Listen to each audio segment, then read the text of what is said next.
Student कैसे हैं?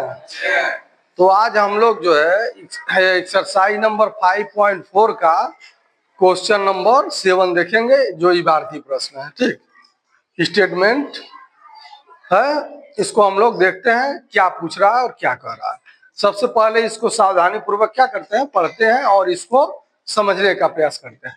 इसमें दिया है किसी समांतर श्रेणी का प्रथम पद कितना है, ए है। प्रथम पद ए बराबर कितना दिया है, 5 दिया है। तो ए बराबर कितना दिया है, 5, ये लिख लेते हैं। फिर कह रहा अंतिम पद 45, यल बराबर कितना दिया है, 45। अंतिम पद 45 तथा योग, योग का मतलब क्या हो गया, यस्यन, योग बराबर दिया है 400। ठीक है, तो पदों की संख्या अर्थात क्या पूछ रहा है, यन पूछ रहा है। क्या पूछ रहा है, यन, पदों की संख्या तथा सार्वधातुक डी पूछ रहा है। ठीक, तो इसका जब सॉल्यूशन करेंगे तो हम लोग सबसे पहले क्या मान लेंगे, माना श्रेणी में, समांतर श्रेणी में एपी में, माना एपी में पदों की संख्या क्या है, पदों की संख्या n है तथा सार्वधातुक क्या है, सार्वधातुक d है, इतना मान लेंगे। ठीक, अब हम लोग जानते हैं इसमें योगफल का भी फार्मूला लगा लेंगे, अंतिम पद का भी फार्मूला लगा लेंगे। इसका प्रयोग करके इसमें मान निकाल लेंगे। तो हम लोग जानते हैं यल बराबर होता है ए प्लस n-1 इंटू डी, ये होता है कि नहीं होता। तो इसमें हम लोग यल का मान रख देंगे, ए का मान रख देंगे, एन और डी का मान अज्ञात है तो समीकरण बना लेंगे। फिर यसन निकालेंगे,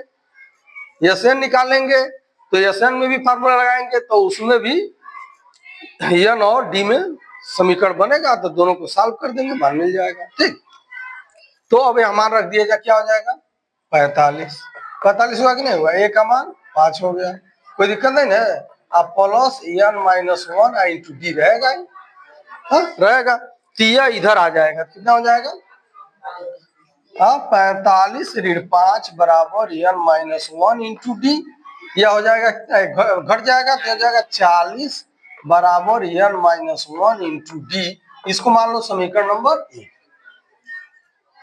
माना जा सकता है।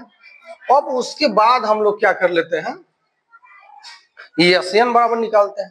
तो यसन बराबर क्या होता है n/2 2a plus n-1 into D, होता है कि नहीं होता। अब यसन का मान कितना है, देखो कितना है, 400, तो 400 कर देंगे। ठीक, अब बराबर n/2 और 2 इंटू ए का मान कितना है, 5 है, 5 रख देंगे। ठीक, प्लस n-1 इंटू डी, ऐसा हो जाएगा। ठीक, अब यह इधर आएगा, भाग में गुणे में हो जाएगा, तो 400 गुणे 2, यह गुणे में तो भाग में हो जाएगा। n बराबर कितना हो गया, 5 दूनी 10, धन यह हो जाएगा n-1 इंटू डी, इतना हो गया। अब हम लोग देखें, इतना देख रहे हैं कि नहीं देख रहे हैं, तो इतने की जगह पर हम लोग क्या कर दें, इतने के जगह पर हम लोग 40 लिख दें।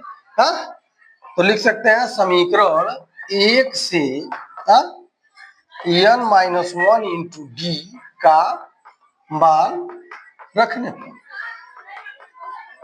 रख दिया जाए, तो यह हो जाएगा 400 दूनी कितना हो गया, 800 बटे n बराबर हो गया 10, होगा कि नहीं होगा। और इसकी जगह पर कितना हम लोग लिख देंगे, 40, तो 40 हो गया, तो 40 और 10 कितना हो गया, 50 हो गया, 50 हो गया कि नहीं हो गया, 50 हो गया। तो यह हो गया 800 बराबर हो गया 50, गुणे n होगा कि नहीं होगा, भाग में तो उधर ले जाओ, गुण में रहेगा, गुणा हो जाएगा नहीं हो जाएगा। अब एगो जीरो से एगो जीरो कट जाएगा नहीं कट जाएगा, n बराबर हो जाएगा 80 बटे 5, तो n बराबर, अब भाग दे दो, कितना हो जाएगा? अरे देखो 16 5 क्या होता है? 80 होता है कि नहीं होता है, बोलो। तो n का मान कितना आ गया? 16 आ गया। और जब n का मान निकल गया तो अब हम लोग d का मान निकाल सकते हैं, किसमें? समीकरण 1 से। कर लेंगे, हाँ। तो अब n का मान मिल गया है तो हम लोग क्या करते हैं, अब समीकरण 1 से जो है d का मान हम लोग निकाल लेते हैं, ठीक। अब लिखेंगे समीकरण 1 में n का मान रखने पर रख दिया जाए तो ये हो जाएगा 40 बराबर, ये कितना हो जाएगा? 16 ऋण 1 होगा कि नहीं होगा, हाँ। और ये हो जाएगा डी, ये हो गया 40 बराबर 16 में से गया कितना हो जाएगा? 15 गुणे डी, तो डी बराबर कितना हो गया? 40/15। कोई दिक्कत है ना, हाँ। अब ये कट जाएगा, डी बराबर कितना हो गया? 5 तिहाई 15, 5 अठे 40, तो 8/3। तो डी का मान कितना आ गया? 8/3। तो n का मान हम लोगों के पास आया है कितना? 16, और डी का मान कितना आया है? 8/3।